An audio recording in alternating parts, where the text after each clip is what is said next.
I think that we can do better in that, if you look at the attack on women leaders currently,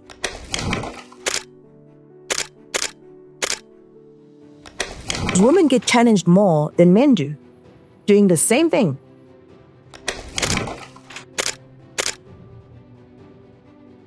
Then people get confused and consumed by the power of the position as opposed to the mandate and the responsibility of that position.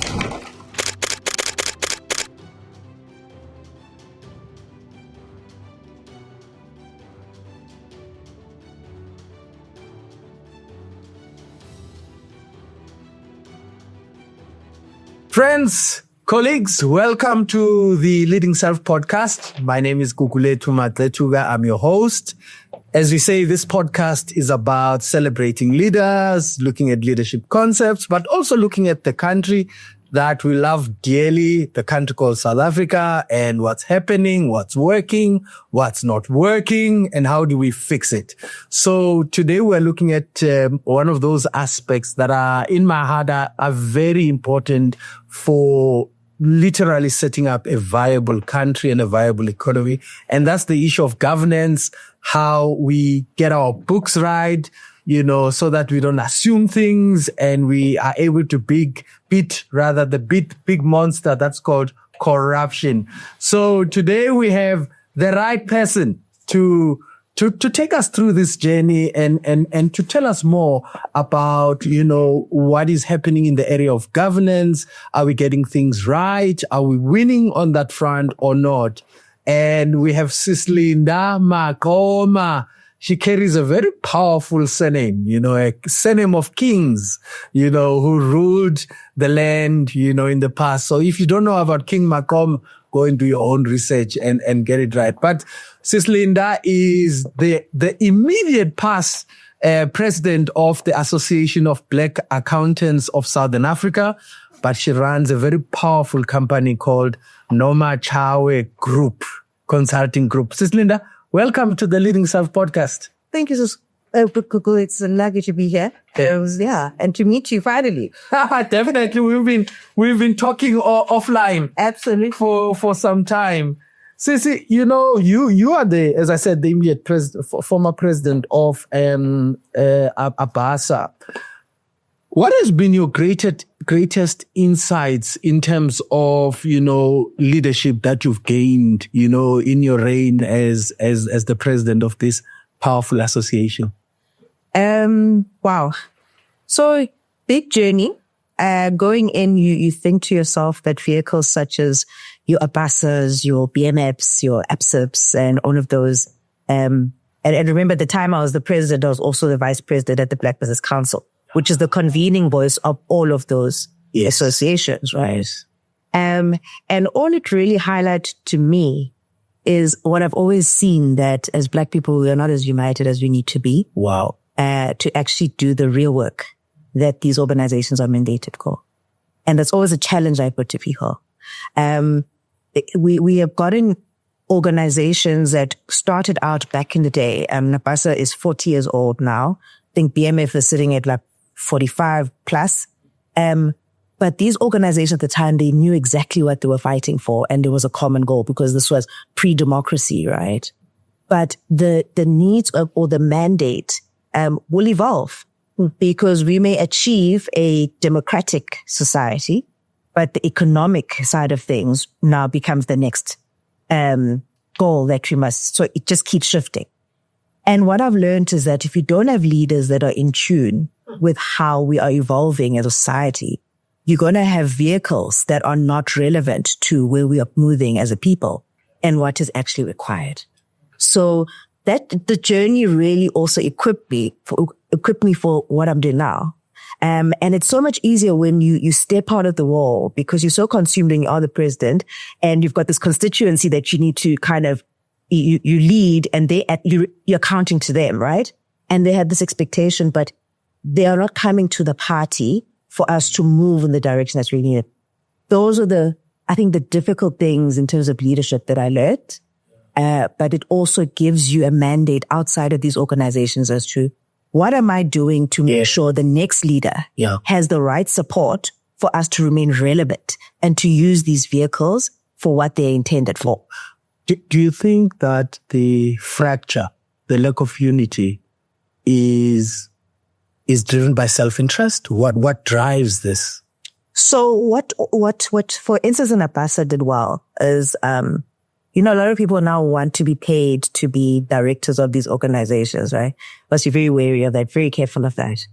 But also, when you build a powerful institution, and this is what we should be doing, then people get confused and consumed by the power of the position as opposed to the mandate and the responsibility of that position. And that's where I think as Amanda Bamnyama, and we can link it to what's happening in our country as a whole. Yeah. That we have politicians that should be serving us to get this country where it needs to be, but people are consumed with the blue lights and the pompous and the importance of being like a minister or whatever the case may be.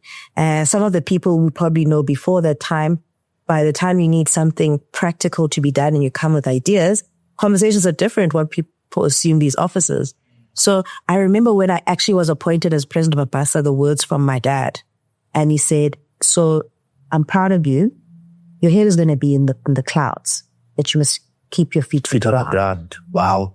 And that's always kept me anchored to say, no matter how glamorous this may seem, and this is the thing about leadership, is that it looks glamorous, but if you're doing it right, there's nothing glamorous about it. Yeah. You need to be prepared that this requires you to roll up your sleeves and do what you're called to do, and to do it for the people and do it for the greater good. I'm happy you pointed out the impact that your dad had, in actually getting you ready for those roles. Tell us, you were born in the Eastern Cape, you grew up in Fort Beaufort and Maqoma. Yes. Now, renamed. How was your upbringing? What were the values you picked up from your parents? So, interesting thing about me, spent pretty much my whole primary school and high school in boarding school.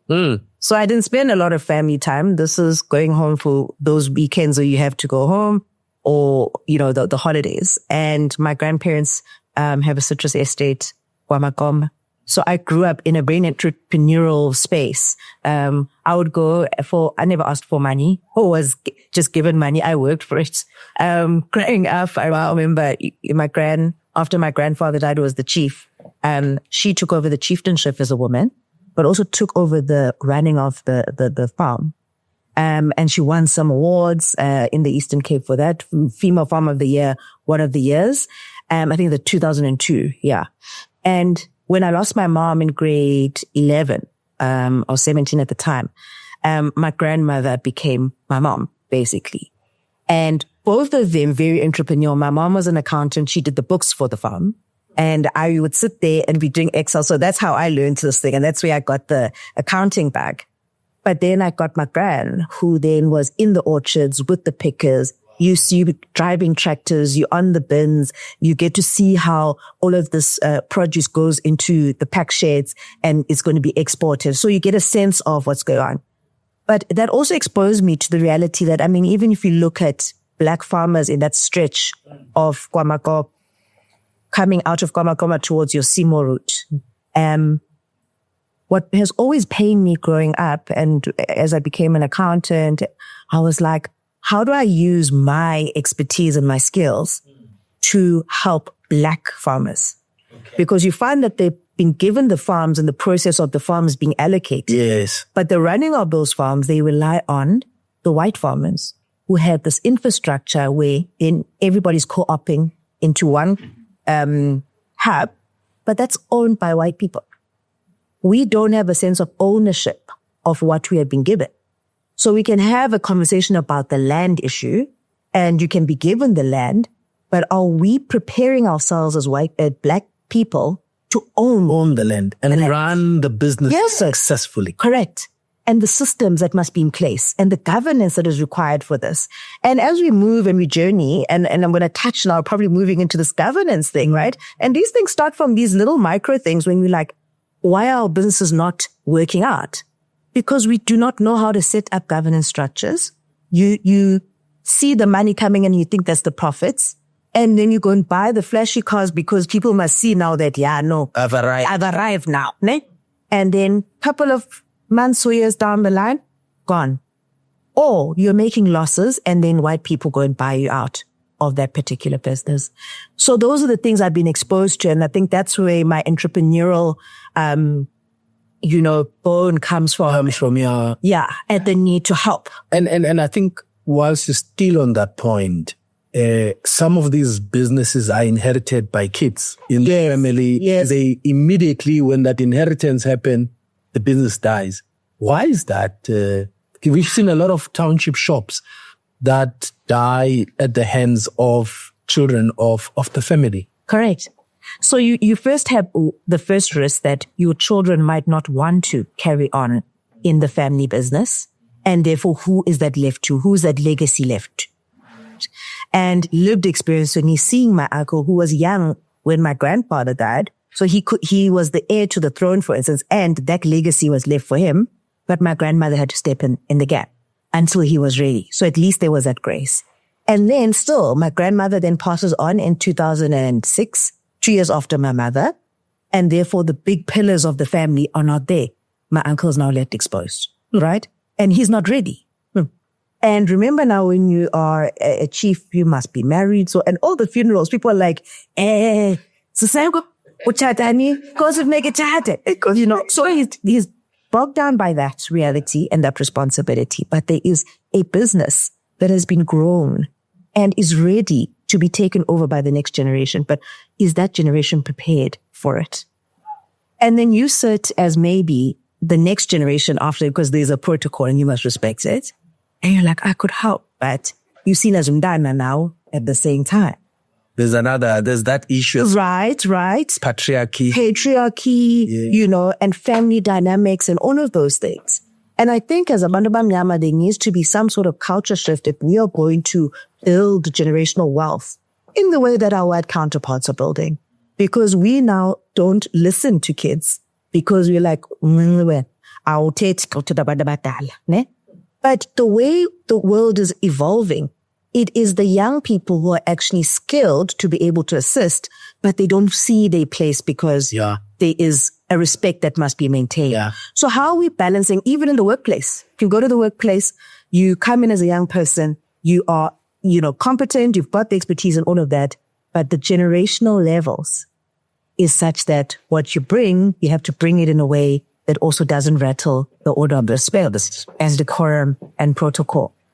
Yeah. So that's the challenge. No, I mean, and I think we need to go into these spaces and talk about some of these issues. You talked about going to boarding school. Correct. And that's where you spent probably a large part of your childhood. Yes. Did that experience teach you independence? Because you're such an independent voice out there. Thank you. It did. And I'm actually, as you're talking about it, our school is turning 150 years. These former Model C schools, Queenstown Girls High School. And, you even asked me about the values, right? And when I look back on JHS and its history, it is actually colonial school.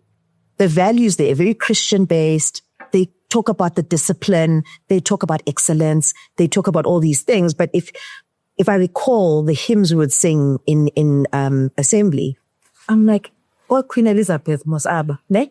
But at the time, we didn't really pay. It was nice to sing there, Yes. We thy children gathered here. Now about nothing officing to and whatever, but there was order. Everything was done a certain way, the way you dressed, everything very pristine, right? And my daughter is now there, all right? And because those values helped me, we may say that maybe it's a, colonial, looked like a colonial school and its values and its systems, but there's something you can learn from that, right? Yeah. But at the same time, what we're doing now as the alumni going back is to say, we know the foundation that is great, but let's also make sure that these schools don't take away who we are as Abantu Bamnyama, because in 1990, if you see the picture of the matric class of 1990, all white, ne? And then you move into the years. Yeah. And then it starts to change. Yes. There's more complexion and melanin. Exactly. And therefore, the way you do things need to also be tailored, but without losing the core values and the history of the school, but to appreciate where that school is positioned in the current climate we're in as a country. And I think it's a complex relationship that we have with colonialism. Yes, it is. And colonial institutions because, as we grow, there's some value in certain aspects of where we come from. But generally, in terms of our redefining who we are, there's a lot of work that still needs to go into that space. You went into accounting. What drew you into that field? I didn't consciously choose it. I think because by the time I had to make the decision, my mom had already passed on at the time when you start applying for these things. And my aunt had done BCom law at NMU, and she was pretty much like a backup for my gran at the time, right? Being the youngest. And we're very close. And she was the one who selected either actuarial science or accounting and applied at WITS. I think I only applied at WITS and I was taken at WITS. Wow. For those. So I had to choose between the two and I chose accounting. And that's how it went. Oh, okay. But also the journey was interesting. I didn't finish it at WITS. So everyone would know that I finished at the University of Forte. And I think that's also shaped my awareness of the realities of our country. I think I would have been a different person if everything was smooth sailing. I started at WITS, I finished at WITS. Obviously, WITS used to be the slack, right? But the challenges at WITS are very different to the challenges you see in Fort Hare. In fact, I was going to ask why the transition, the movement from WITS to Fort Hare. So in my second year, I remember I failed accounting. Distinctions for everything else. I just failed accounting. Which is the main... Which is your major, right? And I was funded by Deloitte at the time, right? And then, so they seize your bursary and then you have to just fix that and then they'll give you the bursary back.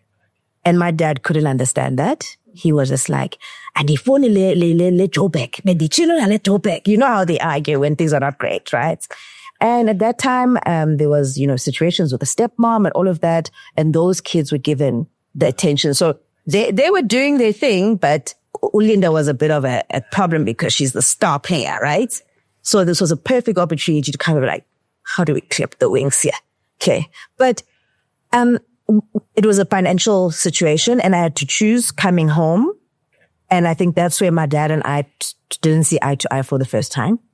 And, then I studied and I decided I'm going to finish. If it means I must finish by myself, I'll do that. And that's when I started my first job at LeadingSelf Podcast and Associates in King Williamstown. Okay. And tried to do this thing through UNISA and I'm like, well, this is not working. And at some point I was like, actually, let me just go full time. My uncle came through and he was like, if you want to finish this thing, I'm happy to give you registration money and you decide how you want to do this. I went to Forte. I got in there. And I think that was the only thing my uncle paid for. After that, I got bursaries. I went to KPMG, knocked on doors. DHET funding came through. So I had, so there was always that. Like along the way, there were hiccups, but I think there was a level of resilience and commitment to finishing what I'd started. And I think a lot of people saw that in me, even in times that I didn't see it in myself because of some of the challenges I was going through. And I think the point here is also that there's always help around. I don't know. There's also you must knock at the doors. Yes. As a student, you must not just sit and say things are going to come to me. And you have to be active in terms of creating your own future. Correct. And we must remember that we were ambassadors of, certain spaces because at the time I was there just before KPMG was not taking Abana Basel forward for bursaries and training contracts. I was one of the few.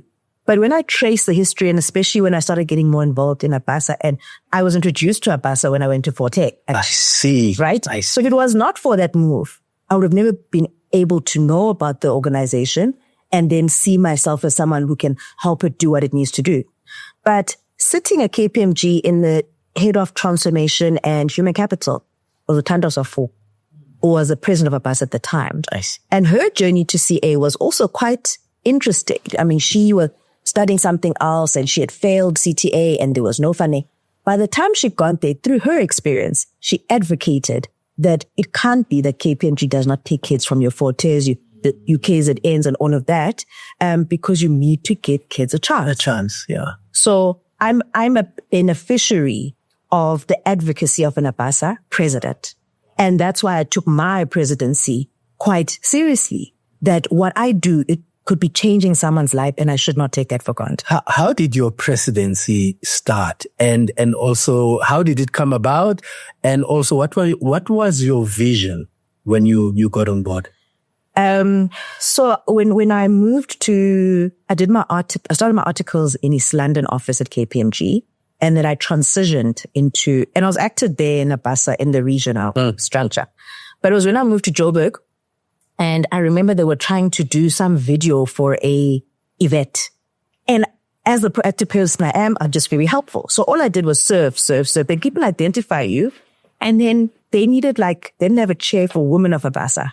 And they need someone to do a video for that particular portfolio, but there was no one doing it. So I said, well, I don't know what the heck that is, but I'll do it, right? Just tell me what it's about. I did that, and everyone is like, where do we sign up for women of Abasa? So because you're just serving, you see what this institution is trying to do, but it just doesn't have the people to do it. Like, okay, cool. I'll help where I can. I think through that, I'm also supporting the president at the time, which was Ashley Dickin. And the role of women, and it also reminded me the role of women in institutions, that they support the presidency. I mean, you can look at any other political movement, like even the ANC Women's League. Do you support? When it's time to block the bullets, you call the women, And Abasa was going through its own issues at the time. There were legal battles and all of this stuff, but women rose up and they picked the organization up, right? Because it was literally just like flat, because there's infighting and all of that. And we came with an energy that said, what is this organization meant to do? And can we please remember its mandate? And therefore, we're not going to be bogged down by that, but we're going to support the institution, the mandate, and the office of the president to deliver on something tangible here. And women get left behind. So it's not in there. In fact, one of the key mandates was the advancement of Black accountants. Correct. Getting into the space. Correct. And female accountants, Black female accountants, getting into the space. Are we winning now? I mean, So if you look at the numbers from a university lab, women are dominating. Women are studying. And they're passing. So if you look at the numbers, women are doing well. There's something, Butkuku, that happens with women in the professional space. And that's probably the gap we need to be focusing on. And also moving up. Because we deal with a lot of things. We're the ones that have the children. Showing up, you'll find that men show up more for things than what we do. And we are not creating group and platforms that make it easy for women to show up. People don't ask you, okay, come through for an event, but they don't check, is your child covered, right? Do you have someone to look after? So those are some of the things as Abasa we're thinking about, to say, if we're going to bring women to the space that we're saying has networking opportunity for them to rub shoulders with the people that are actually going to help them and be their sponsors. If they're not showing up there, we're losing these people, right? And I think that we can do better in that. I mean, if you look at the attack on women leaders currently, even when you get them to the top, I remember when Abasa was very key in the current AG's toilet. All of the organizations rallied together, UBC, BMF, but Abasa was at the center of that, right? But the main thing that was said is, you can get someone to the top, but if you do not support them when they are there, it also reverses all that effort. Yeah. Because women get challenged more than men do, doing the same thing. But when a woman... And paid less. Exactly. And so we are not doing enough to stand up for women, I don't think. And I mean, there have been various examples. Even look at the situation with the Exoracy or things like that. Look at what's happening now with the Minister of Higher Education. I mean, yes, it doesn't look great from a public perspective, but I always challenge people to think about the things you don't see in the background that are happening. It may look like someone's sitting on their hands, but you don't know what's tying them at the back. And they just maybe don't know how to deal with it, and it comes across as though this person is nonchalant about this issue or whatever, but there are politics, underlying politics. There's sabotage that happens, like in corporate, government, everywhere. And women are the most hard hit. In fact, you raise a very important point that some of our institutions are not structured to support female leaders. Correct. That, what is acceptable to what is viewed as heroic. Yes. To a man. And a risk taker. People use expletives to describe the woman in the role. How do we change this culture? I'm hopeful of a generation that is going to be raised to be able to handle women who are being groomed to meet. I think it's said often that we are really investing in building independent, strong women leaders, but we are not teaching men to be able to, handle that. And the norms are that that's where we are. There are those rare, I've had beautiful experiences with some of the past predators. I think the founding president of Mabasa, one of the most supportive people. I can recall CEO of BDO, for instance, who was a stalwart of Mabasa. Amazing human being. He steps in the gap for leaders and especially women leaders. I had so much support from those individuals, right? But I see how they even lift women up in their organizations. If you actually track a BDO, this is not a paid partnership. But I think these are people that we be recognized. We must tell good stories. We must tell the good stories. Yeah. If you look at the genuine lifting up of women leaders in a BDO that I've seen over the past couple of years, that is because there is a leader, a male leader who realizes that they have a responsibility, especially in what women are dealing with now. So maybe those are the people. The outliers. People. Yes, you mentioned that. Outlier. And one of the people, and the outlier term I got from the founding president of BMF, Eric Mafuna, yes. Who's coming to the show, by the way. Wow. Yes, that's a dream, is it? Yeah. I would sit and have tea with him and he'd take out all the books and he's got the outliers concept that he coined and doing so much work, but you can feel that these are people who are just looking for the next generation to move this forward. Wow. We need those outliers. And that's what's going to probably save us from moving on. Indeed. So, looking now at the accounting and auditing profession. Yeah. It seems like it's a dangerous sport in South Africa. It seems like it's contact sport. We've had cases where, recently the gentleman in Emuruleni, who was doing an audit and he was killed on the freeway. We have issues like Babita Dokaran was also killed when they were investigating, the COVID, spend and what is happening? Why are accountants and auditors becoming fair game to criminals? Is it because of the nature of corruption in our country? Is it a policing matter, policing failures? Is our country rotten to the core? July has shown us that we have a crisis. Obviously, we must be patient with the process coming out of the announcement of, for instance, on the policing side of things. Look, I'm not expert in the police force and all of that, but there are things that you experience going to open a case or anything at the police station, the service delivery there. Detectives are overloaded. These files are stacked up high just for basic things. Imagine now with complex financial crimes and all of that. They don't have people with the skills to handle some of those things. And then you have maybe people who like the status quo to be like that because it serves it. Things get delayed because nobody can quickly get to the bottom of something and solve it and move on to the next thing. So sometimes it's not even that people don't want to do the work. They don't know how to do it, but they're sitting there and they're paid to do that. That is a challenge we have, number one, that I've picked up. Number two, it's what we were talking about earlier offline around who are we appointing in the key positions for vehicles that are supposed to protect our country. Yeah. Right. Ministerially, there's so many things that are normalized, politically, people like how, former Chief Justice was talking about people appointed who were implicated in the zonal commission, right? How do we do that? I hear what I hear what he's saying. I also hear this thing around allegations are not to be taken as fact, right? But you have an opportunity there before someone's even put in the position. I think it might be a different situation. Someone is in that position, but now something comes up, an allegation. And I think there's a fine line we need to walk here, in that we also don't want people's careers to be destroyed because someone wakes up one day and decides, I want to go tell the world that you did A, B, C, D because I don't like you, or you rubbed me off the wrong way, or you're taking a position I want. There are those complexities.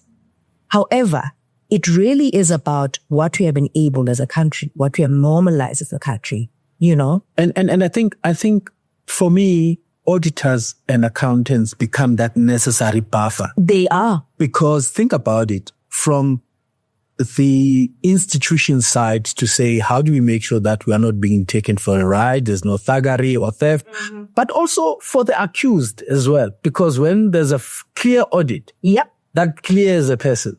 So in essence, it's a benefit to have this skill in the institution, in the organization. Correct. Because it finds a happy medium. Because if you're accused, you didn't do it, you'll be cleared. Yeah. Because there's a process in place. Exactly. But it seems that function is not necessarily, nobody trusts that function. Yeah. People don't trust it. And the scary reality is that, you look at the amazing work that the Auditor General is doing in standing up for these things, but you're standing up for an institution. And in an institution, and we've seen various corporates crumble because of certain individuals that don't go according to what we expect of an institution. And therefore, we lose the trust, right? Auditors get bought as well. Okay. They're human beings. Yeah. They're not immune from the fact that when they're in a particular environment, they have their livelihoods to think about. And the ethical, the requirement for ethical conduct and all of that, yes, it is in our code of conduct, but it is a muscle you exercise. And unfortunately, people can get into sticky situations where it's like, if this is going to cost me my livelihood to be able to take my kids to school and to pay for the lifestyle that I have and to make sure that my family has the best that they can, there are some people that are not willing to sacrifice that and they'd rather play along. And that's the reality that you must have. But with those that do stand up for it, I don't even think, and I was talking on SAFM about this with Kathy, around, do we have the resources to actually protect these people? Because there are a lot of people that could be standing up now, but are we going to place a bodyguard for every single individual? The resources are not there. And maybe it's because it serves a particular thing. Yeah, exactly. Yeah. If they were there and people were protected adequately, would have a different story. Yeah. And I think a different conversation needs to happen. Yeah. Especially where we combine law enforcement. Correct. With protecting people who are literally making sure that things function and they function well. I was looking at the recent AG on the General's report, on malfeasance and abuse that happens. For me, it seems like, and I don't like being political, but we have to be, unfortunately, because we live in this country. Yeah. As the ANC slides into lower electoral support, it seems like malfeasance is rising. There's a correlation I can see between loss of power or increasing loss of power and the increase in malfeasance. Is it, as someone who sits, you're not a politician necessarily, but you work in these spaces. Is it a question of increasing vigilance in terms of these institutions? And unfortunately, in most cases, it's public institutions. Yeah. Private institutions, as you and I have been discussing, have got their own. They've got their own things. And I always say to people, bigger than public. Let's not leave them behind. Yeah. It's just that theirs are not public interest in the obvious direct way. That's right. Yeah. But the things you will see in corporate. But in terms of the question around it rising, remember in the time of the looting, in the Zuma administration. And I remember the time when it was coming to an end, that term, and everyone was like, no, everyone's just going to get as much as they can because you're running out, But it goes also back to what expertise do politicians have outside of the political space? If you know that you can set up your own business that can be viable, or you could go work in corporate, you've got the skills and all of that. The people leading our country now have led a liberation. And that is pretty much all they know, right? And we appreciate them for that contribution. But I don't think we imagined or implemented how we then take care of those people. And now it's a case where you're fighting for your livelihood as well, because it's really hinged around the political arena. And when that is threatened, you then are like, how am I going to make sure that I get enough from this time? Because I don't know what's going to happen. And when they shuffle ministers and there's all this uncertainty, it creates a lot of anxiety for certain individuals that know that this is all they've got. And I think that's what we need to think about. What are we doing?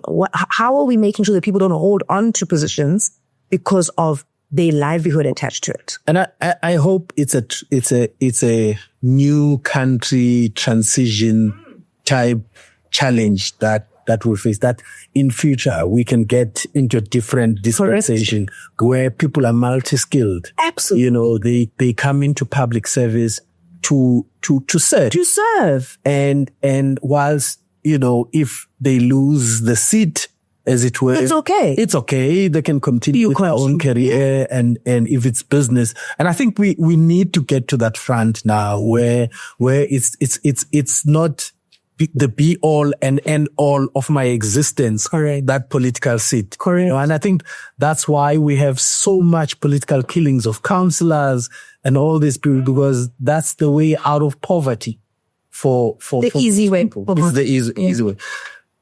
Let's take it to the private sector. Yeah. Because I think, and you and I can share notes. Yeah. Can share notes about some of the malfeasance that happens there. And we know the drivers. Sometimes it's greed, it's corporate greed, that is happening. What is the role of patriotic auditors and accountants in raising the flag about this thing? Because I see that you spoke about it earlier around auditors can be bought. Yeah. How do we get, how do we raise a cohort of patriotic accountants and auditors who will say, I will stick to the truth and I'll report the truth? So my journey as well, I was a KPMG for my articles, and it was slap bang on the time that whole Gupta, VBS, everything was up. And you recall that they had to save a KPMG, they need to bring in Profile Mempo. Yes. And if you read his books, there's the one, the State Capture, Enabler versus Victim, KPMG story. In there, he coins it that even though he was brought in as somebody seen to be credible to say this institution, he still needed to deal with the arrogance of white corporate that is like, we have the legal muscle to deal with this thing. We don't have to do the right thing, but we can just argue it, right? And that's what he had to deal with, to say it is about the ethical fiber of this institution for people to trust it again. And not for us to come here and be fighting in court. If we're wrong, we must admit we are wrong and deal with that. And then we must build systems that make sure that this does not happen again. So that's why, at that time I was ready to jump ship to go to the next swim. But when you realize what someone is doing to fix this thing, you're like, actually, I might jump from a KPMG and go to the next organization. But KPMG actually is leading because it was the one in the spotlight around all of the state capture, right? And it then had the opportunity to lead in turning the tide in how things are done, to be stricter. And I remember our audit files, like, it was not willy-nilly stuff now, right? The amount of checks and balances you had to do before you sign off an audit were rigorous. So that, unfortunately, you have to make sure that the systems are in place. And you have a third eye in everything that you do, because if one person is responsible for making that decision solely, doesn't go consult other people, and you put in the right people in those places to do that, honestly, and not collude, you're in trouble, right? Yeah. And it is greed. I mean, why, after earning so much as a partner, right? And you still go in, you're part of what happened in the VBS, which affected so many of your own people, These are black people that suffered that lost so much. It means out of nothing, a zero base. Exactly. People trusted this Black institution. And the painful thing about a VBS is that it was owned, Black owned. And these are the things where when we start talking about a Black bank now, because we could not safeguard this thing, it affects us being able to do that. It was a beautiful model. And we even asked ourselves, who actually wanted this thing to crumble, right? Because it competes against me. Yeah. Right? So the point I'm making is that we have individuals and it's hard for me to talk about ethics and as though it's something that someone can graduate from and they'll have it. It is who you are. It comes from within. It comes on. So we can put the structures in. We can be a community of people that remind each other that, guys, you need to remember why we're doing this. And I go back to even when I was coming up as a student, and when the mentors came to speak to us at Forte through Abasa, one thing I changed about how I mentor or speak to students. Don't tell them be a CA because you're going to get an Investec card and you're going to drive a nice car and the salary and whatever. What was missed in those conversations is the responsibility you have when you do have that power and that opportunity. And now you have individuals chasing this money. And the reality is that you can be a CA and be unemployed and not have that money. So what are you going to do? Because you can't be seen not to have that money. So if you're talking about what are the underlying drivers, it's because a standard has been set to be the norm, but not necessarily. You might find a situation where what you were sold is not what you're going to live, but now you must find a way to bridge the gap. And that creates behavior that can find people wanting. So, Yeah, wow. I mean, yeah, you and I can go deep into that, because I think the number of things for me. The VBS story tells a story about, for me, a lack of consciousness. Even moving from a conscience, but a lack of consciousness in terms of what we are building and where we want to go. I mean, when we lose sight of that, I think we're messing out. So it's a subject for another day. Whether we call it Black consciousness, okay, whether we call it Pan-African consciousness, but it is a lack of a consciousness for me that says people are not thinking to the third generation or fourth generation. We're thinking about the pocket now, when other nations actually are building for the fifth to the sixth generation. Okay, so it's a different kind of thinking, a different kind of self-awareness about what your role is, in the moment. But I think there's another dynamic to this. For me, you touched on it with Prof. Nkutlu in terms of what he faced. There's a degree of white capital arrogance. That for me says we will not put in place governance or winning governance principles or statutes that are going to make things happen, because you are going to be outmuscled by money. And I must point, it's white money will outmuscle you, and then you won't be able to shift or move or get things right. I mean, is that a fair reflection of what you've seen happen in corporates? How many times have we celebrated Black professionals we have appointed in senior roles in these work companies, and then all of a sudden things don't go the way we expect in terms of transformation, in terms of, and the mandate that those individuals are probably there because they're up against people do not tell them, well, it's still our way or the highway. We're just here to do this because it looks good for us or it makes business sense. So the type of leader that goes in there must be someone who can understand that. And my question is then, how many of those leaders do we actually have that are going to be willing to stand up and say, you put me here for a reason, and if you're going to change it now, it's not going to fly, right? But it goes back to what I said earlier around, if we don't support our people once they are there, they will be outmuscled financially. But remember, even from my opening statement around, we are not united in Our numbers, if we are to contribute R5 each, all of us, could out muscle. Look at the white people. Yeah. But it's the divide and conquer and the system that has ensured that we are not able to rally around something for ourselves so we can stand up against that muscle. Yeah, big one. So, I'm told AI is taking over the accounting and auditing profession. What happens to your cohort of colleagues when AI takes over? Or is it a scaremongering that AI is taking over the auditing and accounting practice? AI, funny story for me about AI and what I've observed. You look at something posted on social media, you can't even believe it. Like, you can't share it because you like the things AI can do. The conversation from an accounting perspective is really around, you can put together reports very quickly. ChatGPT will do it for you. Just plug in. But is it going to apply skepticism, right? Is it going to look at some of the non-AI things that need human intervention? All it means for us is that we must not limit ourselves to the mundane work. We need to start becoming more strategic as professionals and to build ourselves to think above AI.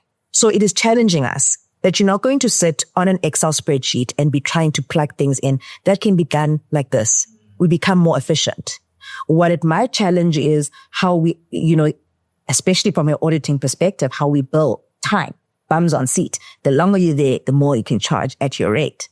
That's not that now. We need to bring something else. And I can appreciate that move because I think we must do more to reimagine what our value as accountants is to society. And it's pushing us there. We're no longer the bean counters because we have AI to bean count. But what are we contributing? We need to raise the bar. Is that where Nomachawe Consulting Group is seeing itself operating now more from a strategic conceptualization as opposed to, as you say, bean counting? So I don't think I'm a bean counter. I don't think I've ever been. I think I'm a very strategic head. Like I want people to think beyond what they've been taught because it equips you for any eventuality. And to also tailor that to yourself. What is it that makes you Bootgubu special? You need to find that about yourself. How do you become a cut above the rest? And that's how we're going to compete in the market. Wow. Yeah. Sis Linda, thank you so much for joining us. I think this has been quite an enriching conversation. And I think we should do it soon again. Because I think you operate at a very interesting point in getting us right as a country. I think your profession, well profiled and also well articulated, is going to enrich this process, whether it's getting leaders to do the right things, whether it's getting organizations to do the right things. And I think we don't give too much credit to the Auditor General and the work that we don't give her flowers and give that office flowers for some of the work that they do under difficult circumstances. So, I mean, what are your last words, especially, for young people who want to take up the career of accounting and auditing? Don't be deterred, guys. There's a lot that's deterring us from the profession. But you need to find your why and you need to see what positions you to do what you're called to do. Don't just take a profession for the sake of taking a profession. Link it to your purpose. And when things get tough, you will be driven by that purpose. That's what Awesome. Well, colleagues, thanks for joining us for this episode. As we say, please share, please share, and please subscribe. Get us to at least 300. We are counting for 300 subscribers now. We're a new podcast, so get us to 300 as we rise. Thank you so much. Salute.